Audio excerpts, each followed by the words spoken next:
Η ιστορία σπάνια συγχωρεί αυτούς που βλέπουν πιο μακριά από το πλήθος.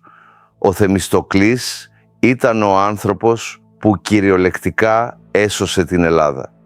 Όταν όλοι κοιτούσαν τη στεριά και περίμεναν το τέλος, εκείνος είδε τη σωτηρία στη θάλασσα. Τον χρειάστηκαν απεγνωσμένα όταν ο απόλυτος κίνδυνος χτύπησε την πόρτα τους. Αλλά μόλις η καταιγίδα πέρασε και η νίκη εξασφαλίστηκε, τον φοβήθηκαν. Η ευγνωμοσύνη είναι ένα πολύ βαρύ φορτίο για τους ανθρώπους. Συχνά η ανταμοιβή για το μεγαλύτερο επίτευγμα είναι η προδοσία και η εξορία. Ο άνθρωπος που έδωσε ζωή σε ένα ολόκληρο έθνος κατέληξε να πεθάνει μόνος, μακριά από την πατρίδα του. Σήμερα, μέσα από 8 φράσεις κλειδιά του Θεμιστοκλή, θα αποκωδικοποιήσουμε το μυαλό ενός ηγέτη που θυσιάστηκε από αυτούς που έσωσε και θα δούμε πώς η ανθρώπινη φύση τιμωρεί την αληθινή μεγαλοφυΐα. Τα ξύλινα τείχη είναι αυτά που θα σώσουν την πόλη. Όταν ο Περσικός στρατός πλησίαζε, ο πανικός είχε κυριεύσει τους πάντες. Ο χρησμός του μαντίου μιλούσε για ξύλινα τείχη και οι περισσότεροι πίστευαν ότι έπρεπε να οχυρωθούν πίσω από φράκτες. Ο Θεμιστοκλής όμως είδε την αλήθεια. Τα ξύλινα τείχη ήταν τα καράβια. Χρειάστηκε τεράστιο θάρρος για να πείσει έναν ολόκληρο λαό να εγκαταλείψει τα σπίτια του, να αφήσει την πόλη του να καεί και να εμπιστευτεί τη ζωή του στη θάλασσα. Ο αληθινός ηγέτης είναι αυτός που τολμά να πάρει την πιο δύσκολη απόφαση όταν όλοι οι άλλοι παραλύουν από τον φόβο. Η οραματική σκέψη είναι πάντα μοναχική, γιατί βλέπει τη λύση εκεί που οι άλλοι βλέπουν μόνο την καταστροφή. Χτύπαμε αν θέλεις, αλλά πρώτα άκουσέ με. Στο Συμβούλιο των Στρατηγών πριν την αυμαχία της Σαλαμίνας, η ένταση είχε χτυπήσει κόκκινο. Ο Σπαρτιάτης Ευρυβιάδης, εξοργισμένος από την επιμονή του Θεμιστοκλή, σήκωσε το ραβδί του για να τον χτυπήσει. Οποιοσδήποτε άλλος θα είχε αντιδράσει με θυμό. Θα είχε αφήσει τον εγωισμό του να καταστρέψει τη συμμαχία. Ο Θεμιστοκλής όμως κατάπιε την περηφάνεια του. Δέχτηκε την προσβολή αρκεί να περάσει το σχέδιό του. Αυτή είναι η απόλυτη μορφή συναισθηματικού ελέγχου. Όταν ο σκοπός είναι μεγαλύτερος από το άτομο, ο εγωισμός πρέπει να πεθαίνει. Η πραγματική δύναμη δεν κρύβεται στην αντίδραση, αλλά στην υπομονή και στην προσήλωση στον τελικό στόχο. Το τρόπαιο του Μιλτιάδη δεν με αφήνει να κοιμηθώ. Μετά τη νίκη των Ελλήνων στον Μαραθώνα όλοι γιόρταζαν. Πίστευαν ότι ο κίνδυνος είχε περάσει οριστικά. Ο Θεμιστοκλής όμως περπατούσε τα βράδια ξάγρυπνος. Ήξερε ότι η αυτοκρατορία δεν θα άφηνε την ήττα αναπάντητη. Η δόξα του Μιλτιάδη δεν του προκαλούσε απλώς φιλοδοξία, αλλά μια βαθιά, σκοτεινή ανησυχία για το μέλλον. Ενώ ο λαός επαναπαυόταν στην επιτυχία του παρελθόντος, εκείνος προετοιμαζόταν για τον πόλεμο του μέλλοντος. Είναι η κατάρα των ανθρώπων που βλέπουν μακριά. Δεν μπορούν να ησυχάσουν. Η ειρήνη για αυτούς είναι απλώς ο χρόνος που μεσολαβεί μέχρι την επόμενη μεγάλη καταιγίδα. Οι Έλληνες σκοπεύουν να το σκάσουν. Αν θέλεις να τους καταστρέψεις, χτύπα τους τώρα. Αυτό ήταν το μυστικό μήνυμα που έστειλε ο Θεμιστοκλής στο βασιλιά των Περσών, τον Ξέρξη. Ήταν μια κίνηση απόλυτης πονηριάς και ρίσκου. Οι σύμμαχοί του ήθελαν να υποχωρήσουν και ο ίδιος ήξερε ότι αν το έκαναν η Ελλάδα θα χανόταν. Έτσι παγίδευσε τους ίδιους του τους συμπατριώτες. Ανάγκασε τον εχθρό να επιτεθεί στα στενά της Σαλαμίνας, εκεί ακριβώς που τον βόλευε, αφαιρώντας από τους Έλληνες την επιλογή της φυγής. Μερικές φορές, για να σώσεις αυτούς που αγαπάς, πρέπει να πάρεις τον έλεγχο από τα χέρια τους.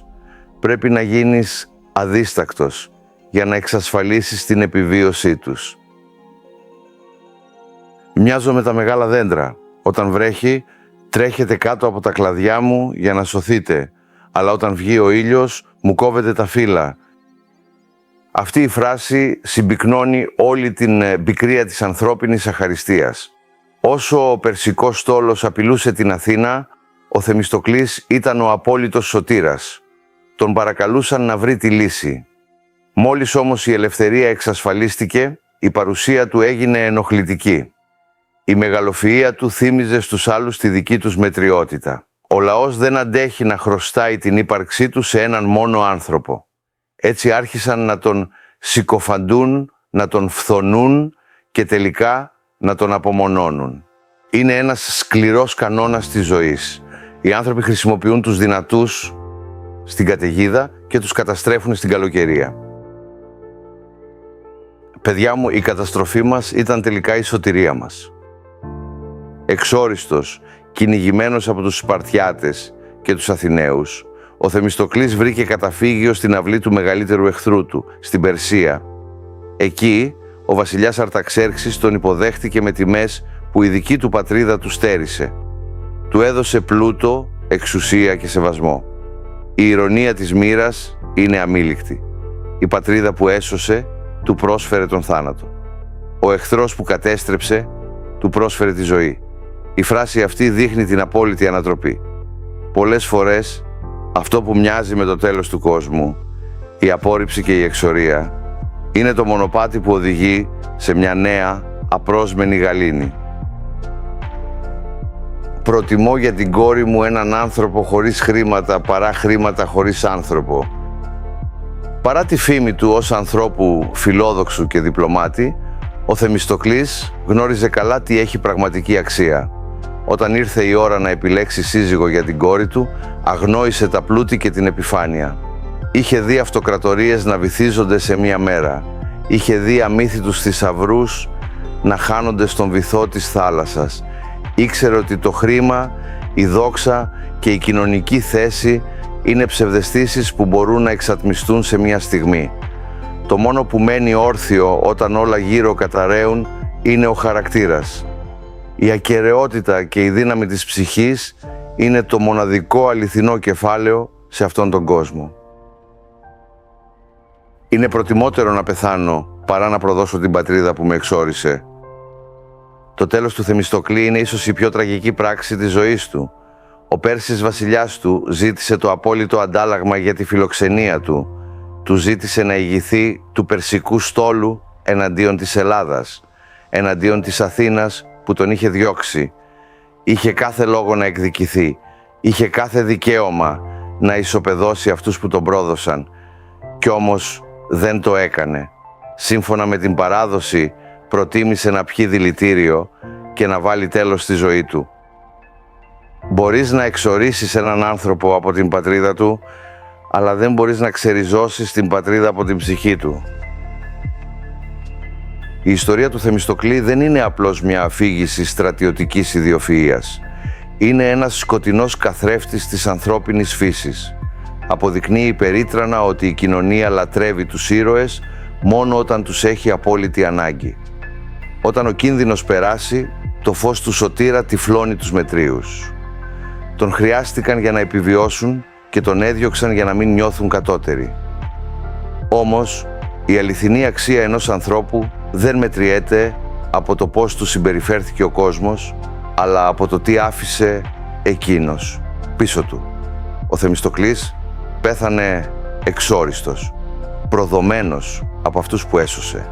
Αλλά η Ελλάδα, ο δυτικός πολιτισμός και η ελευθερία αναπνέουν ακόμα χάρη στη δική του ανάσα.